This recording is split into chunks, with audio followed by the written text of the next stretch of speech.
Hello, welcome to Musing Heavy, the site devoted to alternative reflections on hard rock and heavy metal. Steve Meyer here, and you've found part 6 of my series entitled Heavy Music Visionaries, Inventors, Innovators, and Followers. And in this episode, I'm going to really nail head on the artists in heavy music that are really pushing things forward, the biggest of the big innovators, right? So let's just dig right into this. As always, links are provided below if you want to read the text, either follow along with me or whatever you want to do. Okay, so here we go. I would argue that the highest proportion of innovative artists in heavy metal are of one of two types, right? So the highest proportion of innovative artists are those that are widely recognized as progressive or prog, could be prog metal, could be prog rock, or heavy prog rock even. Or two, those that have strong progressive tendencies in whatever subgenre they're usually allocated to. So they might be allocated, within death metal or doom metal or thrash metal or black metal. But if they have strong progressive tendencies, they tend to be extremely innovative. They're the ones really pushing stuff forward. All right. Okay. So there are not a lot of followers in prog metal or indeed prog rock. Almost by definition, these artists exist to find new sounds, right? Literally to progress, right? And it's rare to hear a retread. Okay, I mean, the more generic sense of the word progressive, it's about advancing, right? And that's what these artists try to do. And they try not to retread. These are bands that have taken the inventive spirit of their prog rock forefathers and carved out something wildly innovative, right? Or perhaps even something truly new, depending on your perceptions. In fact, I think a viable argument can be made that prog metal is indeed an invention. Although, in my view, that goes a little far. I wouldn't go that far. I maintain that prog metal is an important subgenre, and it's an important subgenre, i.e. that it's an innovation based on the original heavy metal structure, right? Albeit at times a fairly loose one, or prog metal is a logical extension on the invention of progressive rock of the late 60s and early 70s. Let's just put that in context just for a second here. And also, I'll define a couple features a little more precisely. So if we look at prog rock, prog metal, or music with progressive tendencies, here's what I'm arguing. And I'm sort of using the same format that I've used throughout the series, where we contrast the inventors, somebody who's actually done something completely new, right? Or that it's different enough that we should consider it new, right? From the innovators who have maybe added something really significant, but to something that was previously already in existence, right? So I would argue, and I've always as I've been quoting it, inventions we're quoting in red, innovations in green, right? I would argue that prog metal, i.e. one of the subgenres that heavy metal, in the late 1980s into the 1990s, where heavy metal fragmented into all these subgenres that I talk about in early parts of the series, doom metal, death metal, thrash metal, on it goes. Well, prog metal would be one of those subgenres. But I would argue prog metal came out of heavy metal, so it's one of heavy metal subgenres. But also it grew out of prog rock from the 60s and 70s. So I would argue that prog rock was a new invention. So prog rock came out of rock, if you like, or even rock and roll. But it was different enough in the 60s and 70s. So like what Yes and King Crimson were doing, etc., right? That it was different enough that it should be considered a new form of music. And I make the same argument for heavy metal that came out of the late 60s, early 70s. Okay, that it was different enough from rock and hard rock that it should be called a new invention, right? But prog metal to me is an innovation based on these two inventions from the 60s and 70s. Okay, that's sort of how I see it anyway, right? And also, just this will be helpful as we go forward in this particular episode. But more precisely, what do we mean by prog rock, prog metal, or what do we mean when artists are progressive? They get that prog title. right? Here are the typical attributes of, say, a prog song, a prog album, or indeed a prog artist, okay? Typically with prog, whether, again, prog metal, prog rock, heavy prog, whatever you want to call it, typically we're going to see very complicated song structures, right? In other words, you're rarely going to see those quick 3-minute songs that are based on the verse, chorus, bridge, verse, etc., right? That the standard sort of song structure. You typically don't see that in prog, right? The structures of the songs could go in all kinds of directions, okay? And they don't follow sort of the tried and true approach. Related to that, a prog song, or a typical prog song at least, will often be quite lengthy. They don't all have to be long, but it's not unusual to have prog songs that are often called epic pieces, right? They could be 6, 7, 8, 10, 15 minutes, 20 minutes long. Some prog songs are entire album lengths, thinking in terms of vinyl, right? Some are 40 minutes long. Some are the entire album, so to speak, right? Okay, but again, that tends to be the typical thing, that they tend to be long, epic type songs. They don't necessarily have to be, but they typically aren't short. They're not your 2-minute, 3-minute blast type songs, right? Another typical characteristic of prog, musically, they're always very adventurous, right? Usually they're with considerable uniqueness and risk taking in the music, right? So these are not standard songs, okay? They're typically very adventurous and i.e. very innovative, all right?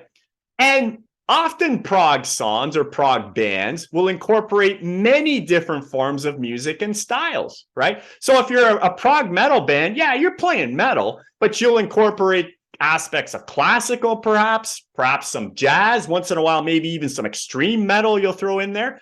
And then you'll have music in some of your songs or throughout your albums that you can't even really classify, like who even knows what type of music this is, right? So the idea is, yeah, you might be a metal band, so to speak, or a heavy rock band, but if you're a progressive band, you're going to incorporate all kinds of styles into your presentations, right? And when we talk about the lyrics are usually very cerebral, right? Often they tell stories. I mean, lots of concept albums are prog albums, actually, right? They don't, and sometimes the stories can be narrated very, very plainly, very clearly, or other times the stories require more on the part of the listener, that they're couched in metaphor and innuendo and etc., that you gotta kind of make sense of it yourself, right? But lyrically, they tend to be very challenging, or attempt to be, right? I mean, some would say sometimes they're a little pretentious too, but the attempt is to be very cerebral in your approach lyrically, right? And I would say almost without exception, prog players exhibit superior musicianship, right? That these are the top players, the top drummers, top guitarists, top vocalists, lyricists, whatever, right? These are trained musicians that have obviously spent hours and hours and hours honing their craft, right? Okay, so that should give you an idea of what we're talking about when we're saying sort of prog, if you didn't already have an idea. Okay, so let's get a little more specific here. I think Rush, the incredibly great Canadian band Rush, was the epitome of heavy prog and was certainly one of the key purveyors of proto-prog metal. I say proto-prog metal because when Rush started in the early 70s, mid 70s, I guess, we didn't have this term prog metal. In fact, we didn't even really have the term heavy metal. And if the term heavy metal was used, it was never used in a positive way, right? So it's really late 80s, early 90s before this prog metal subgenre even really develops. But Rush was already doing it long before this genre even was a thing. That's why I'm sort of calling them proto-prog metal, right? But of course, Rush wasn't alone, right? There were other prog bands playing quite heavy at times during the early 70s. I mean, Jethro Tull at times was really heavy. I mean, just think of some songs off the Aqualung album.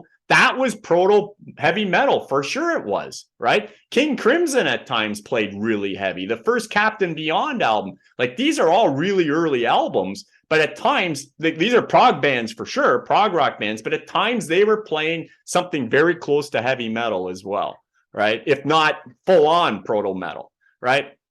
But here's the thing concerning Rush. I don't think any band meshed heaviness and obvious progressive inclinations as consistently as Rush did. Okay, so let's have a quick look at the Rush discography, and I'm going to do so under the lens of sort of where they're at their most proggy and sort of how this is evolving. Okay, so here we go. So Rush progression through time, catchy title, maybe not, I don't know, but anyway. Rush starts out, 1974. I guess they were doing some club dates and stuff earlier than that, but their first album comes out in 74. I don't know that there's a whole lot on the first Rush album we can call progressive or prog. It certainly was heavy for the time. Maybe Working Man. Okay, you might call Working Man prog or proggy at least. I mean, there was a lot of different parts to Working Man, Pretty Long Song, etc. But certainly Fly By Night by their second album. I think here we've got emerging proto-prog occurring. By Tor and the Snow Dog in particular, that is textbook prog metal as far as I'm concerned. Before that was even a thing, right? All kinds of time changes to it, all kinds of different parts, tells a story, musicianship through the roof, and on it goes, right? Maybe the song Anthem, it's shorter, but again, very proggy. Beneath, between and behind, maybe also sort of proggy, right? But again, certainly By Tor and the Snow Dog, right? So I'm calling this emerging heavy prog and the earliest parts of Rush. But very soon after that, Rush becomes a full-on heavy prog band, I think, and definitely proto-prog metal. Their third album, which was released in 75, Caress of Steel, that to me is a full-on prog metal. Almost every song on that album to me is prog, right? Even though it didn't often get listed as such. I mean, again, The Fountain of Lamneth, which is basically side 2, thinking of the vinyl, has all kinds of different parts, all kinds of different music in it. It tells a story. I mean, it's very much a concept sort of idea, right? That's prototypical prog. Even on side 1, the song called The Necromancer, 3 parts, really strange song, but incredibly entertaining one, has narration in it even. I mean, it's telling another story. The song Bastille Day, a shorter song, but definitely prog. I mean, think of, if you know the song, there's all kinds of different changes and riffs are coming in and out and all kinds of interesting things are going on, etc. Caress of Steel in many ways was the precursor to their big prog breakthrough, 2112. I mean, bit of an aside, I consider Caress of Steel would be in my top 3 favorite Rush albums of all time because of, especially, not only is it a great album and a great listen, of how important it was as sort of the one of the original prog metal albums, I believe, or proto-prog metal. But nevertheless, 2112, especially side 1, which is all this song 2112, broken into several different pieces, musicianship through the roof, all kinds of different moods and styles going on. Just an absolute treasure to listen to. Telling a story, of course, very science fiction oriented. Prog to the bone, basically. Side 2, not as proggy, Something for Nothing, perhaps, right? There might be a couple others. And then this continues on, right? So A Farewell to Kings, I would say the majority of that album is prog. Xanadu, textbook prog. Heavy prog, but textbook prog. Cygnus X1, textbook prog for sure. The title track is prog. Even Closer to the Heart, which is one of Rush's most popular songs. I mean, leave it to Rush to be able to, have a very complicated song. Like Closer to the Heart to me is prog. The way it builds, all the time changes, all that sort of stuff going on, right? But it's also incredibly popular, right? It's not often that prog songs become as popular as this did, but I mean, Rush can pull it off, right? So again, pretty much a wall-to-wall prog album, Farewell to Kings. So is Hemispheres. I mean, now we got Cygnus Book 2, right? Which again we're still on our voyage on the Rocinante. We keep going, right? Heavy prog at its best, all kinds of time changes, all kinds of interesting twists and turns, right? Takes up the whole side, so it tells us it's continuing the story. But even side 2, La Villa Strangiato, an incredibly difficult, musically challenging instrumental. All, again, twists and turns galore, all kinds of things going on. The Trees is on here again. Another popular song that to me is pretty much textbook prog, but also sort of caught on. Circumstances as well. Permanent Waves, Tons of prog on this one. So obvious examples would be Natural Science with its three big parts. Jacob's Ladder, beautiful prog song. But two of Rush's all-time biggest hits, The Spirit of Radio is from this album, huge hit. But again, prog to the bone. I mean, there's all kinds of different styles of music in that song, and the time changes are all crazy and everything, right? But it caught on. And like I say, only Rush could pull that off. Free Will as well. Another pretty big Rush song, which is to me is prog, right? Moving Pictures, okay, probably pulling back a little bit in the prog quotient in some ways. I mean, you still got Camera Eye, which is pretty textbook prog, a long suite of parts, etc. But Tom Sawyer and Limelight, YYZ is, their most famous instrumental, and it's certainly prog. But I'm thinking Tom Sawyer, Limelight, Vital Signs, probably not as proggy, but I wasn't really actually sure where to put Moving Pictures. It fits in with this full-on prog era probably best, but maybe it's not quite as proggy as some of these other albums, right? But again, it's a reasonable fit in this era. But definitely things change when we get to 1982 to 87. Calling it Rush's synthesizer years, as a lot of people do. Still quite proggy, I would argue, but Rush has changed quite a bit. You might call it alternative rock prog in a sense, right? Rush isn't really a heavy metal band anymore, or proto metal band at this point. The synthesizers are really carrying the song. So in the past, Alex Lifeson's guitar was really, the songs were still based largely around his riffs. Here, not in all cases, but for the most part, it's the synthesizers, Getty synthesizers, that are really carrying the song. Alex is still really important, though, and I think people miss that point sometimes. Alex, in some ways, in terms of the guitar solos and guitar fills, is actually almost at his most innovative here. I mean, the way how he chooses to put the guitar fills within the synthesizer riffs is absolutely genius. His solos are angular and unpredictable and all over the place. He's really at a different mind space for these albums, and I think highly interesting, kind of underrated in a lot of ways. But yeah, now they don't write those super long songs. The concept idea album is largely, if these are concept albums, they're very loose concepts, right? So they are changing, but they're still very progressive, especially in the more general sense, i.e. that Rush never repeat themselves, right? I mean, these albums, you can kind of put them into a group if you like, but every one of these albums are distinct, like every Rush album is, okay? And then we get to 1989 to 1996. Now, if you wanted to say that there was an era where Rush maybe wasn't a prog band or a prog rock band, this might be it. I would still say this is pretty proggy, right? But this is Rush at their most conventional. Okay, and conventional in big quotation marks, I might add, right? This is still really adventurous for almost any other band. But for Rush, the songs are simpler. The song structures aren't quite as adventurous as they were in the past. There's definitely a return to more basic guitar rock going on here. Again, for Rush, okay, this is still incredibly sophisticated music, but they've really dialed down the adventurousness here, I think, in these albums. So this is Rush. I would call it hard rock, basically. I don't know, that you can call it, pure prog, but there's certainly prog tendencies in there. But there's definitely a return to heavy prog when we get to the last few years of Rush. Feedback's in here. This is a covers album, so we can kind of ignore that one. But Vapor Trails is it could probably be Rush's most challenging album in the entire discography. One Little Victory, Earthshine, okay, those are fairly accessible songs, but much of this album takes a whole lot of digging to really get into it. It's a very, very difficult listen. And once you get into it, you love it, right? But it's hard to penetrate in a lot of ways. The songs aren't super long, but they're totally proggy, right? Again, time changes, all kinds of weird stuff going on. The tones they're getting are kind of from another planet in some ways.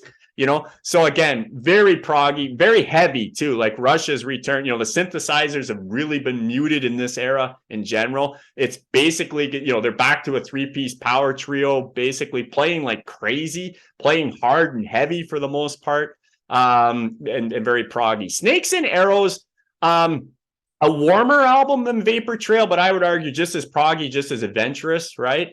And then when we get to Clockwork Angels, their last album, in some ways, Rush has come full circle in a way, but differently. I.e., this is a true concept album. I mean, Snakes and Arrows and Vapor Trails are maybe loose concepts. This is a true concept storytelling album, not unlike some of the things that Neil was doing back here, but differently, right? So yeah, I mean, this again, they're back to full on heavy prog here, I would say at this point. All right, so that's kind of how I'm hearing Rush. And frankly, Rush was at their most innovative when their prog quotient was going up, I would argue, right? Not that when they were pulling back from prog that they still weren't great, because they were always great. They're always interesting, but I think they were at their most groundbreaking when they were doing prog, or at least that's how I hear them.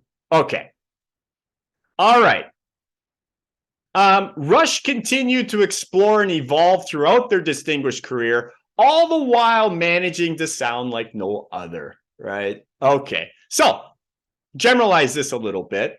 Assessing previous influence with respect to specific prog rock or prog metal bands is always somewhat difficult, right? Because progressive bands of all stripes attempt to sculpt new paths in the overall musical realm.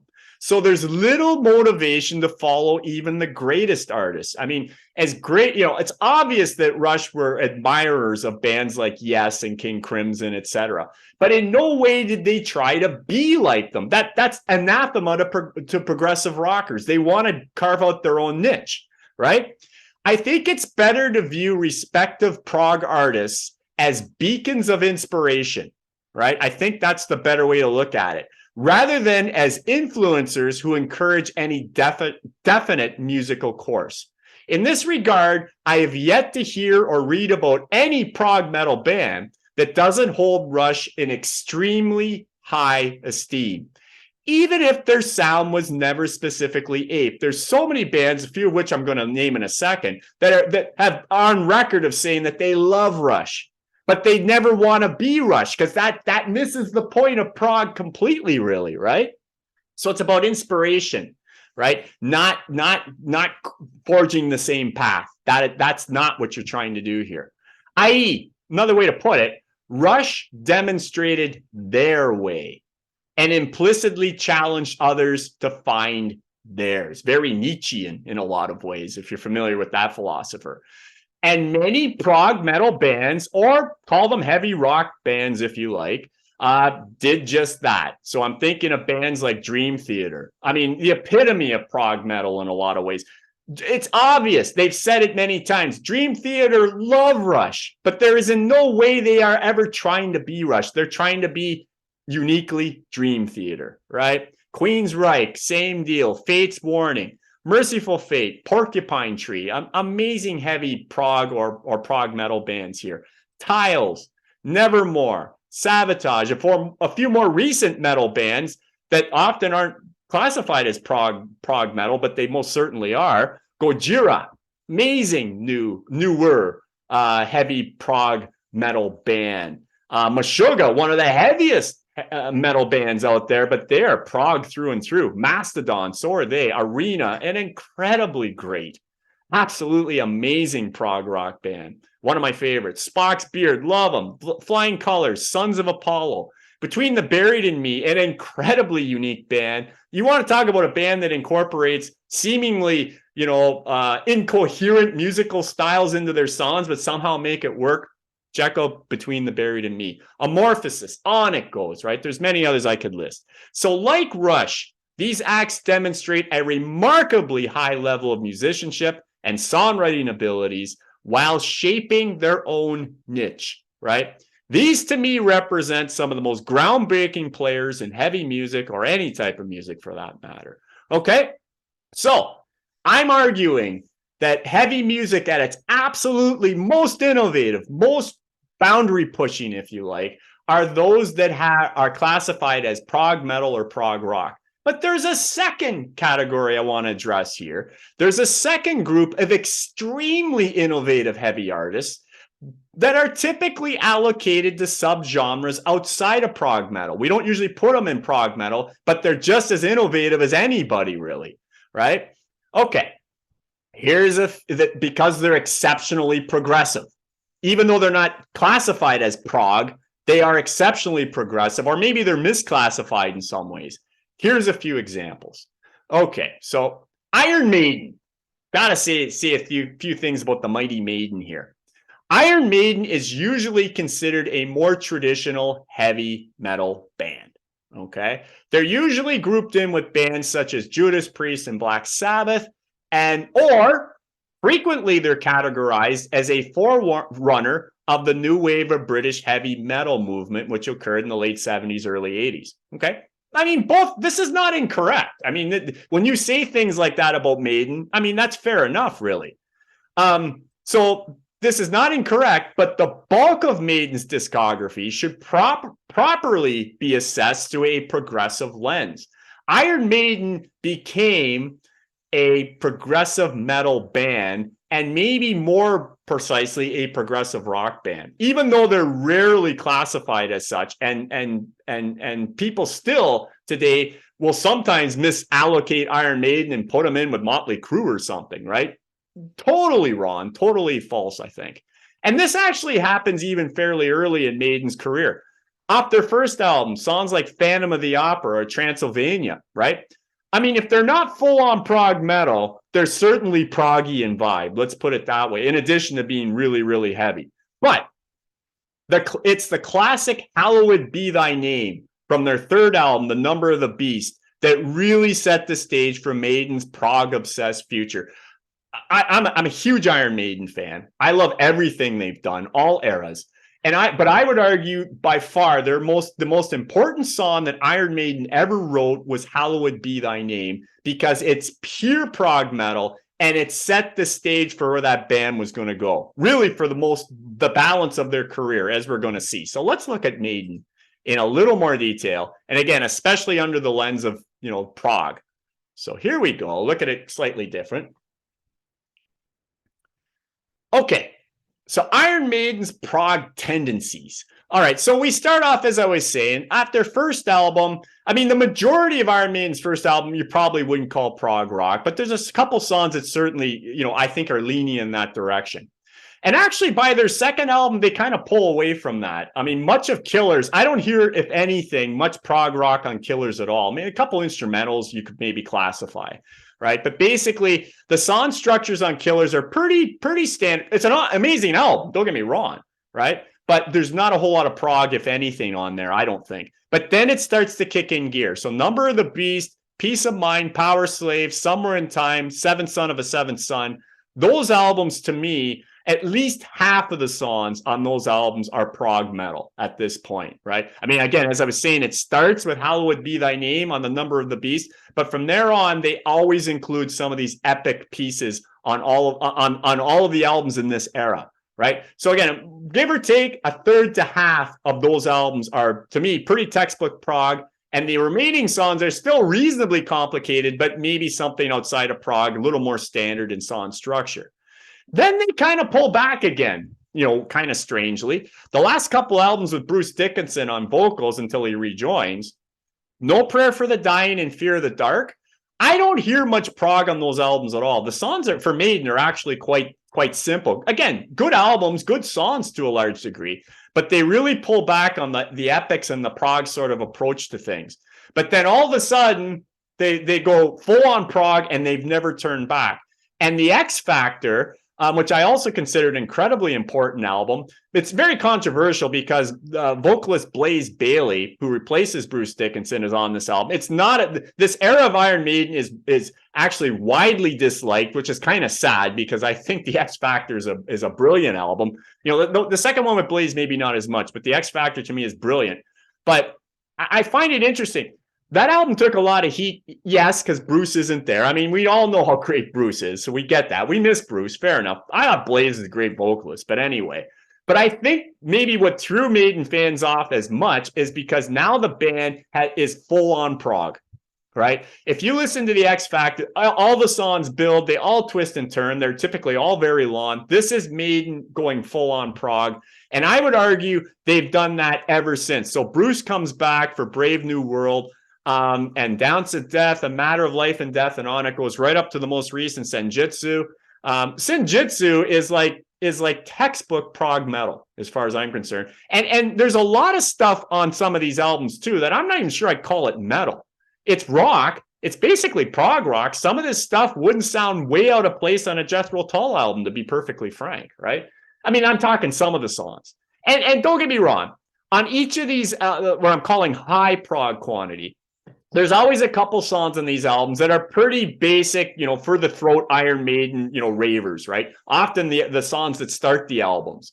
But then very quickly we get into these long proggy tunes that make up like 80%, 90% of the albums, right? Okay, so that's how I'm seeing Maiden. And I would also make the argument Maiden is at their most innovative and most important, at least to my ears, when they're showing their prog tendencies and becoming full-on prog. That's when Maiden's at their most innovative, and I would argue most important.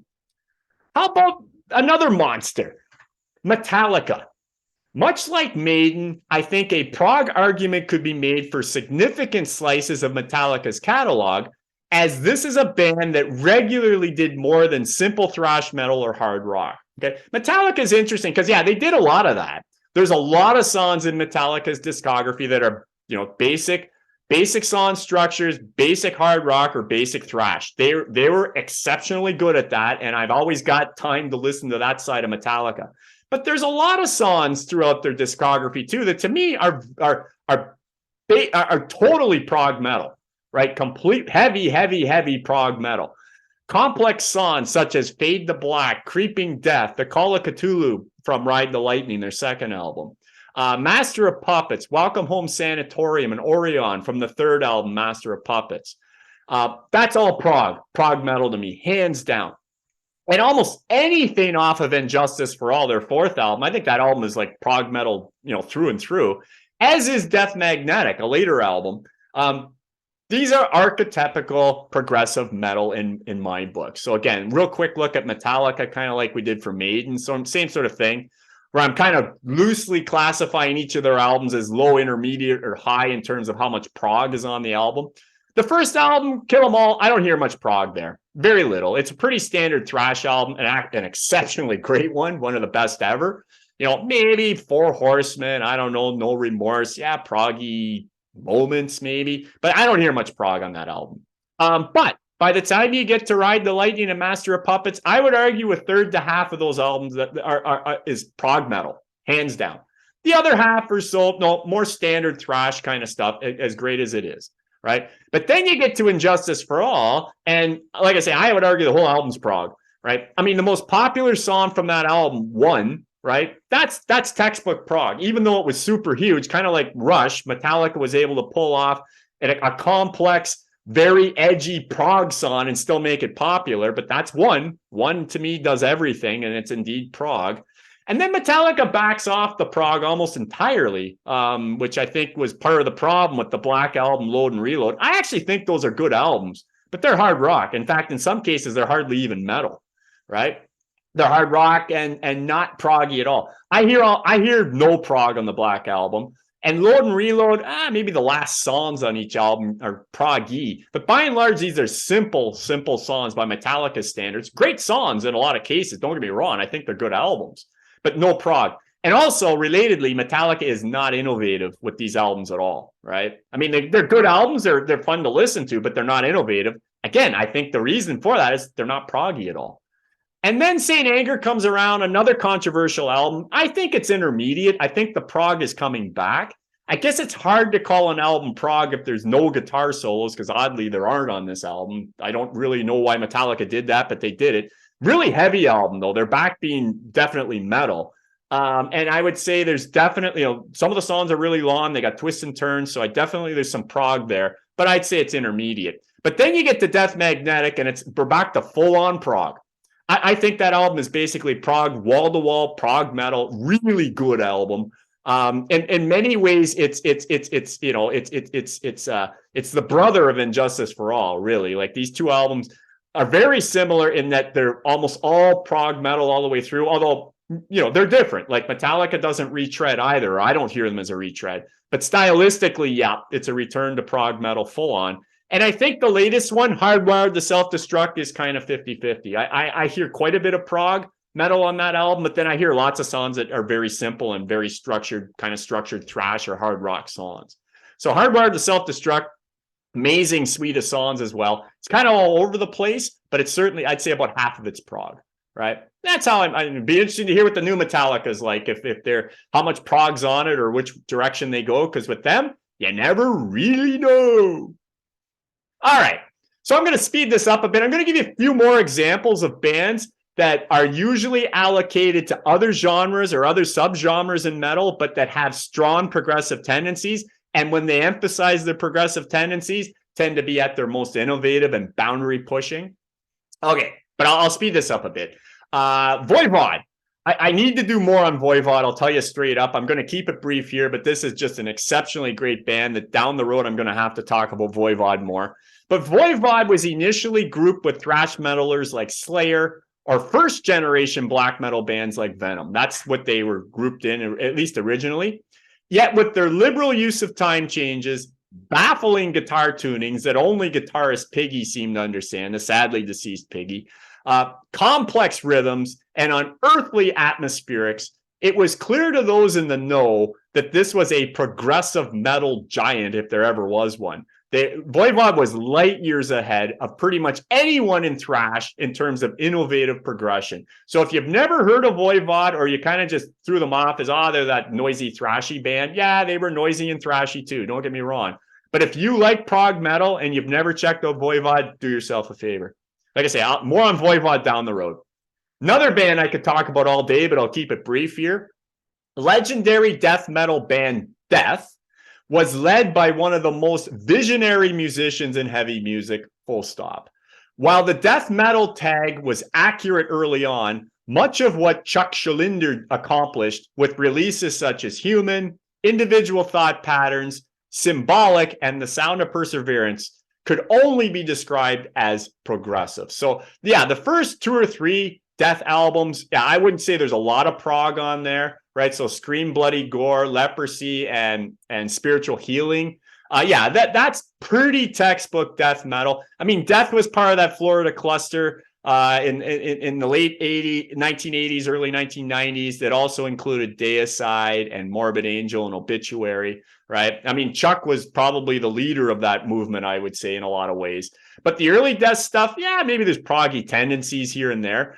But really, once you get to their 4th album, by Human and then forward, this is prog metal at its best, right? I mean, again, but Chuck sings in the Cookie Monster tones, and I think that's what throws people, right? They think, okay, it's just death metal because of the way he sings, but musically, this is prog, right? So same story as Voivod. If you've written Death off as just that, I don't like death metal. Well, if you like prog metal, you need to check them out. I'd say the same thing about Opeth. As with Death, the same could be said for Opeth and their mastermind writer, Mikael Åkerfeldt. Due in large part, again, to the integrated of the distorted vocals, Opeth has been dubbed death metal for much of their career. Frankly, it's a label that never fit. I mean, with Death, okay, fair enough. The first few albums, call it death metal, and if you don't want to go further than that, I'm good with that. But really, I would argue Opeth, even from their first album, Orchid, was completely misclassified from the word go, right? This was never a death metal band, even though they do incorporate distorted vocals with clean vocals, but this was never a death metal band. They were always progressive from day one. Opeth's penchant for long, complicated song structures, frequent tempo changes, widely deviating styles, such as routinely going from gentle acoustic passages, really beautiful parts, to just crushingly intense riffs, and then going back again, but differently, all within the same song, I might add, is textbook prog metal. In fact, the way Opeth continues to progress and go on their journey, given that Opeth's sound has really softened in more recent albums, while maintaining still incredible music complexity, one could rightfully call the band prog rock these days. I'm not even sure Opeth, let alone death metal, I'm not even sure they're metal anymore. They're more like Porcupine Tree. You might call them heavy prog, right? But it's probably a stretch to even call them metal these days, right? But again, Opeth, one of the most innovative bands in metal, I think, of all time, especially what Mikael was doing, the mastermind, if you like. And again, Why were they so innovative? Because they had these incredibly strong progressive tendencies, I would argue. Gotta say something about My Dying Bride. Again, all these bands I could talk about forever because they're beyond great. You need to check these out if you have never heard these bands. My Dying Bride is perpetually classified within the doom metal subclass, okay? Okay, well, no question. My Dying Bride, they play really slow to the point of occasional droning and often use distorted vocals, incorporated with clean vocals, right? This band has authored some of the most despondent pieces imaginable, completely devoid of irony and cheap horror, right? Yet the music is always as beautiful as it is brutally heavy, right? These are the hallmarks of superior doom metal, to be sure. There's no question My Dying Bride is doom. They are the epitome of it in a lot of ways, but they're more than that. Careful listens reveal very sophisticated arrangements that incorporate many subtle fluctuations within the lawn song structures performed by understated musicians who are nevertheless masters of their craft. I think the reason My Dying Bride is almost never classified as prog, even though they clearly are, is because A, they're slow. There's lots of changes in My Dying Bride songs, but they're subtle. They're slow changes. Like lots of prog metal in particular can be kind of showy. Some might say pretentious, but very showy. My Dying Bride is not showy. They're very understated, right? But to me, they're textbook prog, just really slow. Or if you want, you can call it doom if you want. But to me, this is prog metal in slow motion. An exceptionally great band. Want to say a couple generalizations here just to wrap this part up. Second generation black metal, perhaps the most misunderstood form of music ever. I'm always on a crusade for second generation black metal because I think it's completely misunderstood and it's just so great, right? Is over brimming with edgy characters who constantly transform and challenge the norms of music. I could give you many examples, right? But we're just going to highlight two. Enslaved and Asan, who was previously the mastermind of Emperor, are the epitome of artists who follow their muse above all else. While neither of their discographies, Enslaved or Asan, I'm talking about, completely abandon the black metal tradition. You still hear their black metal roots. Their avant-garde-like principles, penchant for change, jazz-like freeness, and willingness to incorporate widely diverging forms of music make these artists the very definition of progressive. If this isn't progressive, then I don't know what progressive is, frankly. But they won't get, Enslaved isn't classified as such, or Asan isn't classified as such. They're just black metal. Yeah, they're that, but they're way more than that.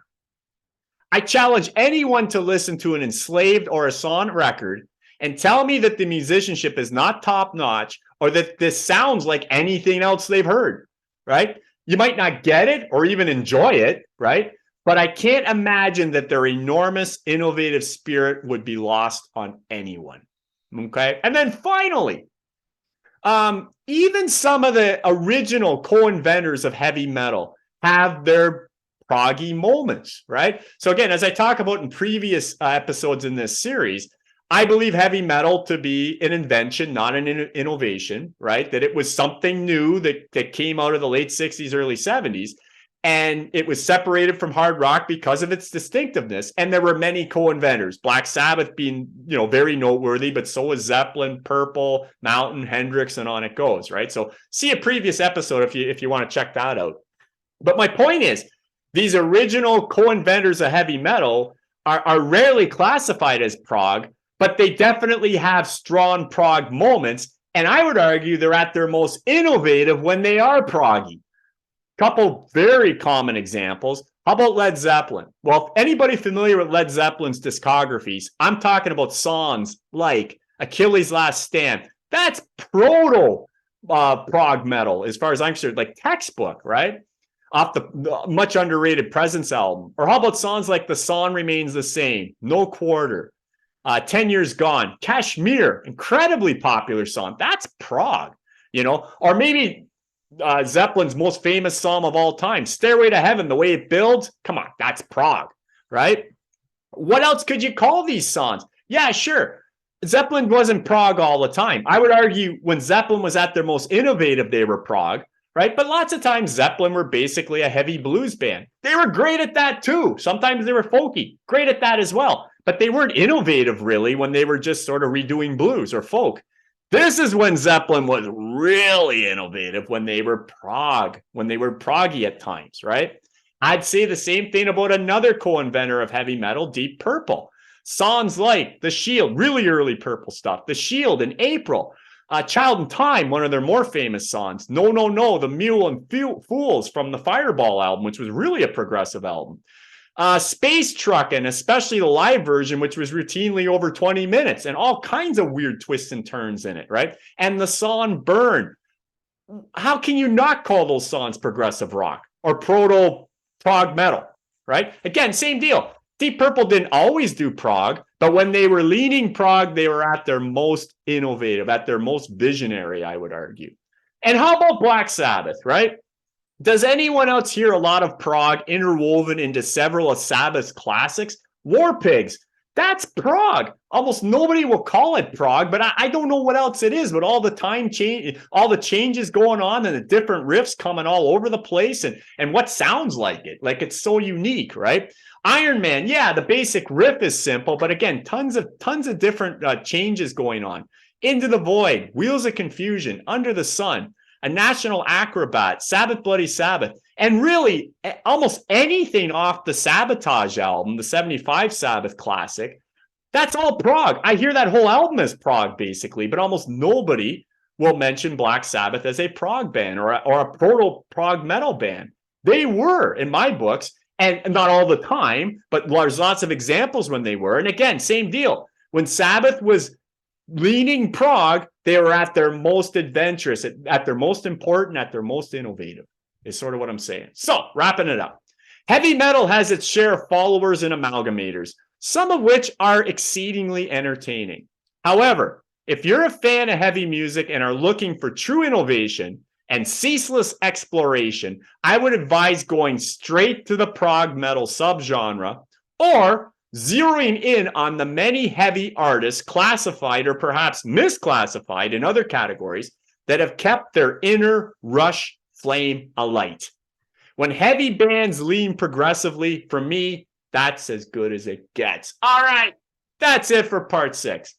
I'm going to end this series with part 7, where I'm going to talk about, I'm going to summarize a few things, but I'm going to talk about things in a different way than I have before. But basically, I'm going to talk about why are all the things I've talked about in this series, I mean, inventors, innovators, followers, all this stuff, why is this important? And I think it's more important than just an academic exercise, why I think a lot of this stuff matters. Okay, so hopefully you'll check that out. Until then, stay healthy, stay heavy, and stay happy.